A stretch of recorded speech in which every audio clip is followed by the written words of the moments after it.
Abordar o plano de fundo da página. Professor, o que vai englobar isso aí? Simples. Imagine só. Normalmente, quando você faz um ofício de um órgão público, você pode perceber que tem o brasão, né? Ou o mascote. Vamos pegar uma empresa mascote, o ícone, ou a identidade, né? Ou um símbolo padrão, né, do órgão em questão ou da empresa em questão no fundo do seu documento. Como que eu consigo fazer isso? Com o plano de fundo da página, né? E aí você pode também colocar uma marca d'água para trazer mais credibilidade, né? Então ele pode perguntar o seguinte: como que eu consigo inserir uma marca d'água? Como é a estrutura, não vou mexer no texto, layout de página, plano de fundo.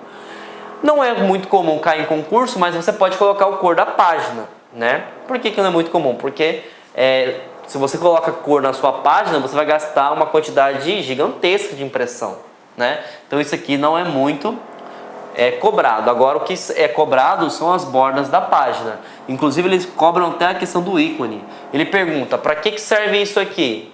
E para que serve isso aqui, né? Quando tem, por exemplo, entre o documento, né, que é o caso aqui, para ficar mais fácil você visualizar, você já sabe que é a borda, né? A borda ela fica mais interessante, fica mais detalhada onde é a margem, onde inicia, onde finaliza, né? E a marca d'água fica por trás. Então ele pode cobrar os ícones, né? Esse azinho seguido do texto atrás significa que é uma marca d'água, e aqui as bordas dentro de documento, bordas da página, ok? Parágrafo, você pode perceber que tem um parágrafo aqui, só que ele não cobra aqui. Por que ele não cobra? Porque o parágrafo está sendo cobrado lá na página, né? Na verdade na guia início, ok? Vou me atentar aqui a uma imagem que eu coloquei interessante para vocês, que é a quebra de seção, né? Lembra que eu falei o que é a quebra de seção? Permite que você divida, né, o documento, fragmente o seu documento. Já caiu em algumas bancas cobrando sobre o ícone. Então, se você vê um ícone que tem aqui um tipo de configuração seguido de uma seta e aqui um outro tipo de configuração, isso aqui é quebra de seção, tá ok? Então, fiquem atentos aí. Não adianta só entender o que é quebra de seção. Eles podem cobrar também o ícone, ok? Claro que dessa forma aqui são bancas mais pesadas, CESP, FCC, FGV, a ESAF, né? Por assim em diante. Bom, referências, tá? Professor, o que eu preciso saber sobre referências? Bom, gente, então vamos seguir a ordem cronológica, né? Editei o texto, na verdade eu criei o texto, editei o texto, coloquei o objeto, formatei a estrutura do texto e agora eu vou acabar o texto. Todo mundo que faz um trabalho, você tem que fazer a referência. O que é referência? Falar da onde que você está tirando aquele texto, certo? Então o que acontece? Você vai ter o grupo sumário, notas de rodapé, citações, bibliografias e legenda, tá? Desculpa, gente.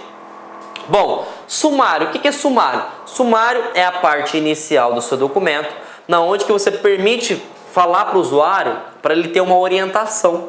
Por exemplo, quem nunca pegou um livro, né? E vamos pegar um livro escolar, por exemplo, ou um livro da faculdade, né? Ou até um manual de procedimentos do órgão que você esteja vinculado.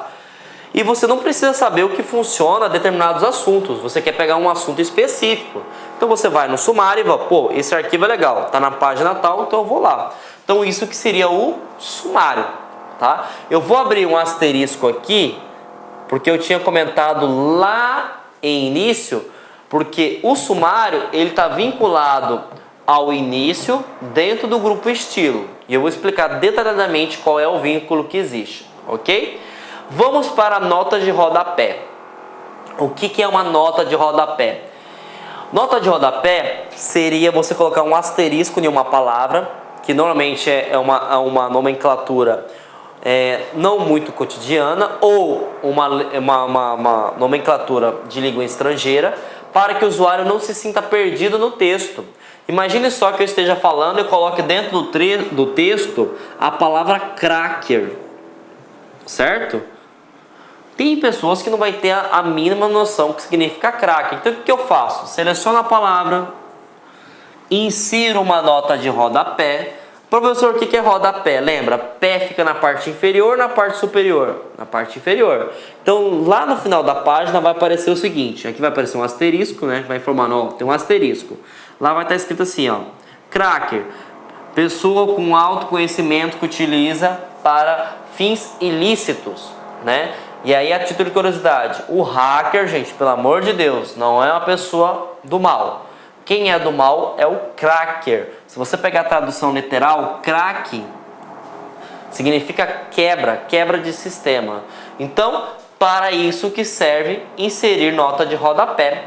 Ele traz mais sentido a palavras que não são utilizadas no cotidiano, né? Para facilitar o entendimento e a compreensão de uma pessoa quando pegar esse texto, ok?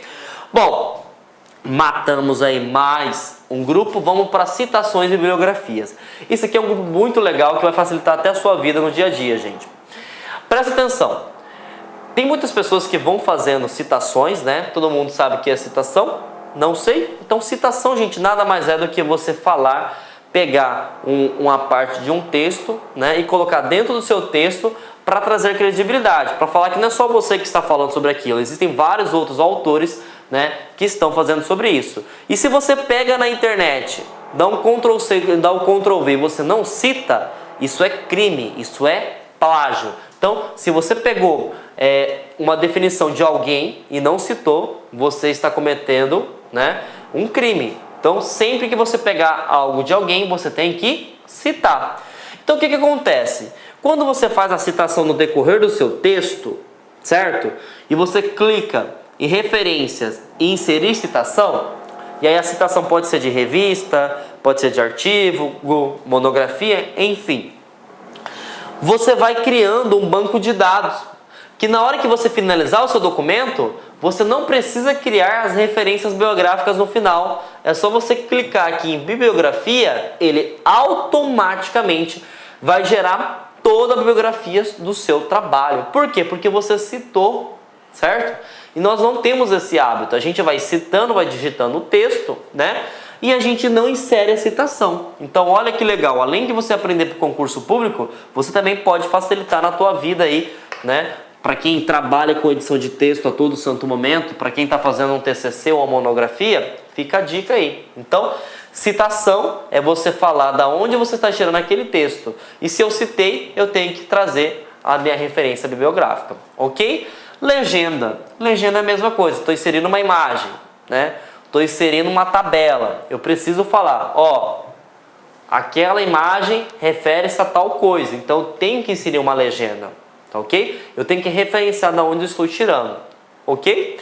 Então, matamos aí. E eu vou abrir um tópico agora sobre o sumário, conforme eu tinha comentado com vocês, né?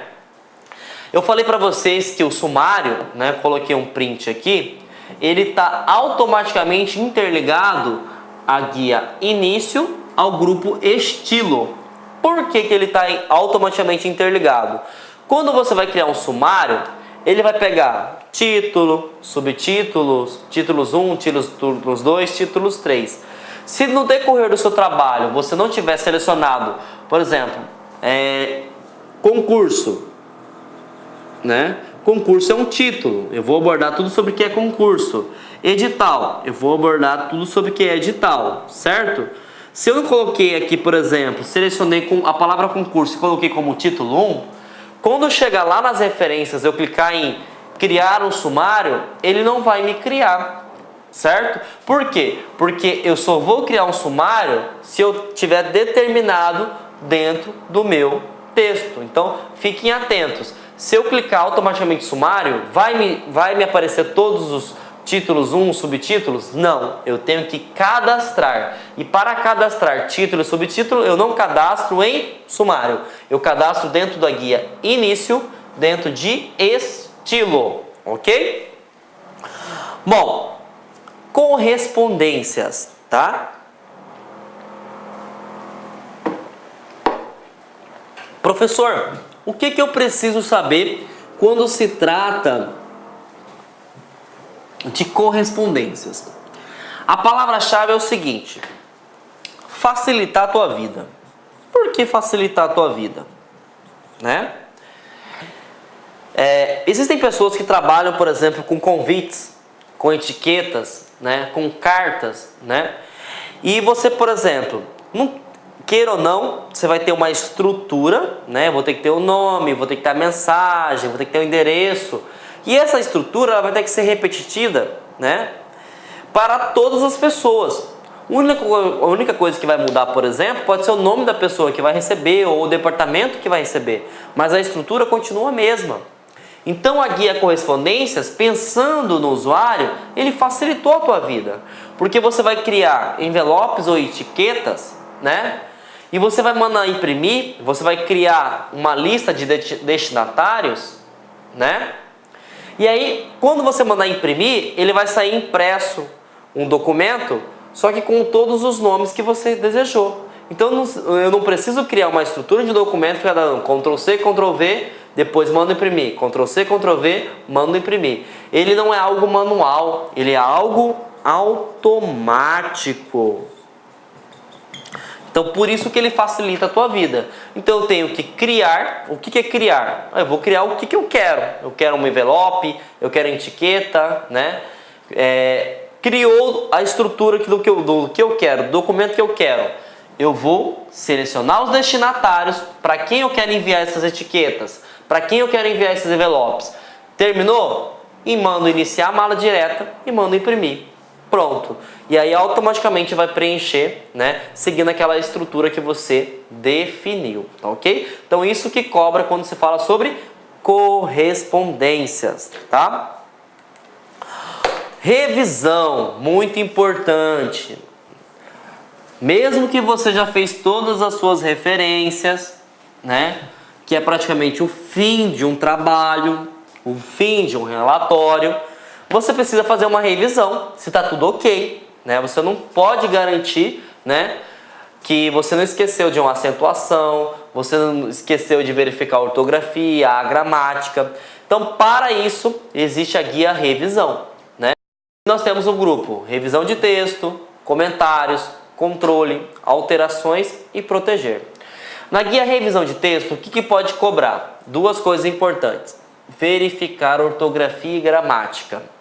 Ele permite caminhar, né, e localizar todo e qualquer tipo de erro. Só que tem um porém. Se você vai selecionar verificar ortografia, pelo amor de Deus, defina o idioma. Por que defina o idioma? Se você colocar, por exemplo, que o idioma padrão do seu documento é inglês, ele vai fazer a verificação em ortografia de gramática seguindo qual conceito? Na língua inglesa. E aí vai estar o quê? Errado. Porque muitas nomenclaturas da nossa língua é algo que é único no mundo. Não existe em outra linguagem, certo? Então, em outra língua, temos que ficar atentos, ok? Então, verificar a ortografia e definir idioma, né, é algo que cai, né, em concurso, ok? Comentários, algo que cai também. Ele faz a pergunta o seguinte: como que eu consigo inserir comentários?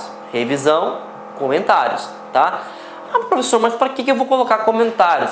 Lembra que eu dei o exemplo de quando nós vamos criar um documento, um relatório? E esse documento, por exemplo, eu tenho que ter uma supervisão de alguém? Então, imagine só, antes de eu enviar para o meu destinatário final, eu tenho que mandar para o meu cargo, para a minha chefia direto ou para o meu supervisor direto, certo? E eu falo o seguinte: ei, tu gostou do relatório? Tá bom, posso enviar? E aí, se ele encontrar algum erro, normalmente ele cria um comentário. Ele fala o seguinte: olha, João, ficou muito fraco esse parágrafo, ficou muito incoerente, seja mais objetivo, né? Então ele coloca, ele demarca, né, o seu trabalho, né, e ele vai criar um comentário. Só que para ele criar um comentário, ele precisa que tenha permissão para isso, né? Permissão para isso. E você pode definir o controle das alterações, de quem pode fazer as alterações do seu trabalho. E se é o teu cargo direto, ele pode muito bem também, para facilitar o teu trabalho, ele viu que esse parágrafo não havia necessidade, por exemplo, de conter no seu relatório. Então o que ele vai fazer? Ele vai pegar esse parágrafo e ele vai excluir, né? Ele vai excluir esse parágrafo. Só que, para ele excluir esse parágrafo, ele tem que ter permissão, né? E aí você pode configurar, por exemplo, que o teu supervisor tem permissão para excluir, né? Ou você pode colocar também que ninguém tem permissão para fazer edição no seu texto. Então, temos que ficar atento com isso.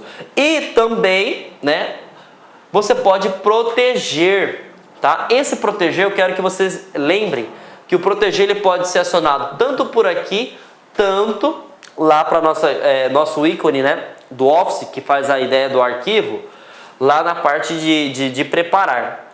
Só que aqui no proteger documento, a única coisa que você vai conseguir é duas informações, acesso restrito e acesso irrestrito. O que seria acesso restrito? O cara tem acesso ao conteúdo, né, mas não consegue alterar, né? Acesso irrestrito, que é por padrão do Word, qualquer pessoa pode fazer qualquer coisa, tá? E assim a gente mata, né, mais uma guia, né, que é a guia revisão. Então, ortografia e gramática cai muito. Nós vamos ver o atalho, que é a tecla F7, também permite abrir uma tela. Definir idioma também é muito importante, porque eu não consigo definir uma ortografia correta se eu estou utilizando o idioma errado, né? Novo comentário permite para trabalhar a construção de um documento de forma compartilhada. Eu posso controlar quem pode fazer isso. Eu posso verificar o seguinte, além de quem inserir comentário, o cara pode fazer uma exclusão do meu documento. E eu posso controlar se pode ou não pode, e eu posso proteger de modo que o cara só tenha acesso ao meu documento, né? E aqui eu vou mostrar para vocês uma coisa que caiu recentemente, que é a tela da guia revisão, tá? O que é a tela da guia revisão? Ela é acionada pela tecla F7, né? E ele pode perguntar o seguinte, imagina só, coloquei aqui LAC concursos, e ele pode perguntar qual que é a estrutura da verificação de ortografia e gramática. Lembrando que eu defini por padrão o idioma que eu quero, português Brasil, né? E aí, primeiramente, o Word, ele te traz sugestões. Então, LAC ele reconheceu como uma palavra que ele não conhece. Só que eu sei que LAC existe, né? E aí, se LAC existe, eu tenho 3 coisas que eu posso fazer, ok? Eu posso ignorar uma vez, então essa palavra vai ser ignorada. Só que se essa palavra for ignorada e existir mais palavras, vai me apresentar um erro. Eu posso ignorar todas, significa toda e qualquer palavra, né, que contenha LAC concursos, né, parágrafo, perdão, que contenha LAC concursos, vai ser ignorada. Ou melhor, eu posso adicionar ao dicionário, gente. Quando eu faço adicionar ao dicionário, o que acontece? O documento Word vai falar o seguinte, toda e qualquer palavra que foi identificada LAC concurso no meu texto, vai identificar como faz parte do dicionário do Word. Então ele não apresenta o erro, ok? E quando eu vou nas sugestões, né? E aí eu seguindo o mesmo princípio, eu tenho, se eu vou pegar a sugestão do Word, eu posso alterar somente esta, alterar todas as palavras ou autocorreção. Quando eu coloco autocorreção, preste atenção. O Word é que define se está certo ou não está certo. E às vezes você está mexendo com nome de ruas, nome de pessoas, né? E se você coloca autocorreção, ele vai identificar aquele nome como errôneo, né? E aí pode gerar, né, algum erro no seu relatório em questão. Então temos que ficar atentos com isso, ok? Exibição, última guia, né? Estamos finalizando aí a aula de Word. A exibição cai 2 coisas no teu concurso. Modo de exibição, nós temos 5, tá? Leitura, padrão. Olá, meus amigos, minhas amigas, sou o professor Luiz Antônio Carvalho, com muito prazer, muita satisfação, estou aqui para fazer um convite muito especial para você que quer estudar com antecedência, com planejamento, com foco para o concurso da Prefeitura Municipal de Cuiabá. Você acabou de assistir um vídeo demonstrativo, não é nem uma aula completa, para você conhecer os nossos professores, os nossos mestres aqui da LAC Concursos. Eu digo para você o seguinte, nós aqui da LAC Concursos, nós estamos fazendo um super Supercurso Pré-Edital para a Secretaria Municipal de Educação de Cuiabá. Concurso esse autorizado, concurso esse que, segundo o prefeito, deve ser publicado edital ainda no primeiro semestre de 2019. Claro que isso pode se antecipar um pouquinho, atrasar um pouquinho, mais importante que o concurso vai sair. Este nosso curso pré-edital custa apenas 10 parcelas de R$20, é isso mesmo, R$200. Professor, presta, foi bom? Cara, testa, vai lá, experimenta que você vai ficar fã de carteirinha da Lá Concursos, né? Prazo de acesso 120 dias. Nesse prazo de acesso, quero falar para vocês o seguinte, né? Este curso é um pré-edital básico, que a gente tentou aí montar uma estrutura para atender tanto os cargos de nível médio quanto nível superior. Quando o edital for publicado, né, nesse período aí, se você tiver prazo de acesso válido, você vai ter condições de fazer o seguinte, o upgrade da sua assinatura. A gente vai estar ajustando a custo zero para vocês, claro, dentro da nossa matriz curricular. Professor, depois dos 120 dias, o negócio enrolou. Aí é o seguinte, aí você tem direito a 50% de desconto na renovação da sua matrícula por mais 120 dias. Bacana? Então espero vocês aqui na Lá Concursos, pode ter certeza absoluta. Nós fizemos aí uma campanha aí de sucesso em 2017 na SEDUC. Nós tivemos alunos aprovados dentro do número de vagas. Quase 1.200 alunos aprovados no concurso da SEDUC 2017. Classificado foram milhares de alunos aí. Tudo bem, meus amigos? Um forte abraço, fiquem com Deus. Espero vocês aqui na Lá Concursos. Tchau, fui! Clique lá.